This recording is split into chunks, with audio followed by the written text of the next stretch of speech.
Bayangkan, dah bertongkat, rambut beruban pun masih datang ke ofis.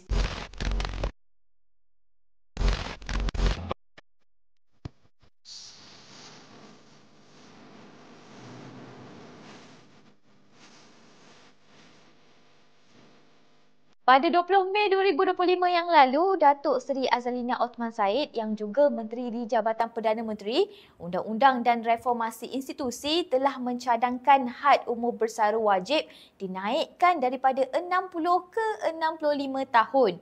Alasan rasmi, sebab rakyat kita makin sihat, makin panjang umur, maka tempoh bekerja juga patut dipanjangkan. Tapi realitinya, soal umur bersara bukan sekadar soal angka. Kalau dulu umur 60 tahun adalah masa untuk berehat, sekarang mungkin hanya menjadi checkpoint untuk sambung atau tambah pusingan kerja lagi. Umur panjang, tenaga juga panjang. Betul lah, rakyat Malaysia kini hidup lebih lama. Tapi persoalannya, adakah mereka hidup sihat atau hidup bergantung ubat? Mengikut rekod, 34.4% warga emas Malaysia menghidap diabetes dan 73.8% yang berumur 60 tahun ke atas mengalami hypertension. Belum lagi yang sakit pinggang dan sebagainya. Ini menunjukkan sebahagian besar warga emas kita menghadapi cabaran kesihatan kronik yang sangat serius.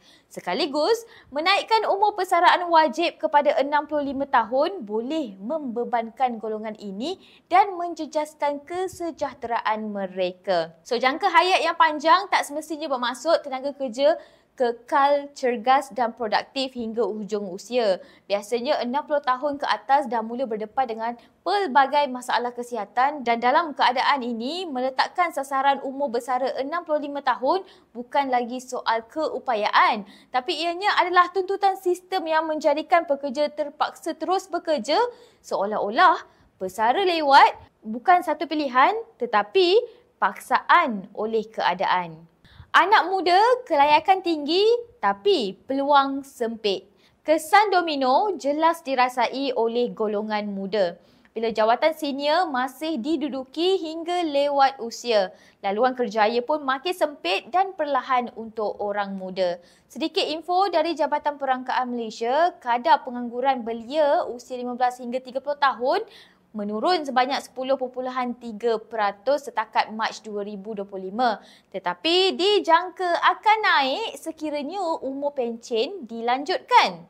Jawatan-jawatan didominasi oleh orang-orang tua sejak mungkin dah 30 hingga 40 tahun lamanya. Graduan yang menunggu giliran bukan sedikit tetapi sangat ramai. Juga peluang kerja yang semakin kompetitif.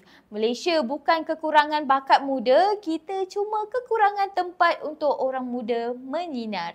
Umur bersara ideal ikut keupayaan bukan kehendak sistem. Persoalan besarnya, apa had umur yang paling sesuai untuk bersara? Kalau nak kata, alah negara lain pun buat juga. Ini adalah perbandingan antarabangsa. Jepun, umur wajib bersara mereka ialah 65 tahun, tak lama lagi akan jadi 70 tahun. Singapura, umur 63 akan menjadi 65 tahun menjelang 2030. Belanda, 68 tahun, Norway, 67 tahun dan Amerika Syarikat, 66 tahun. Nampak macam Malaysia ikut trend global kan? Tapi ingat, negara-negara ini ada sistem sokongan sosial yang sangat padu. Pencen mereka cukup, kesihatan awam percuma dan berkualiti, warga emas pun tidak bergantung sepenuhnya kepada anak atau KWSP semata-mata. Sementara di Malaysia, silap-silap senior citizen kita, warga emas kita merempat di tepi jalan bila dah pencen nanti. Personally, aku rasa tak usahlah nak naikkan had umur bersara. 60 tahun ni pun jenuh mak bapak kita, silap-silap atuk nenek kita pun penat and tak sabar nak duduk berehat dan pencen. So, bila kerajaan mencadangkan untuk lanjutkan umur bersara ke 65 tahun, aku tak nampak itu sebagai satu bentuk peluang tetapi hanya satu bentuk penangguhan.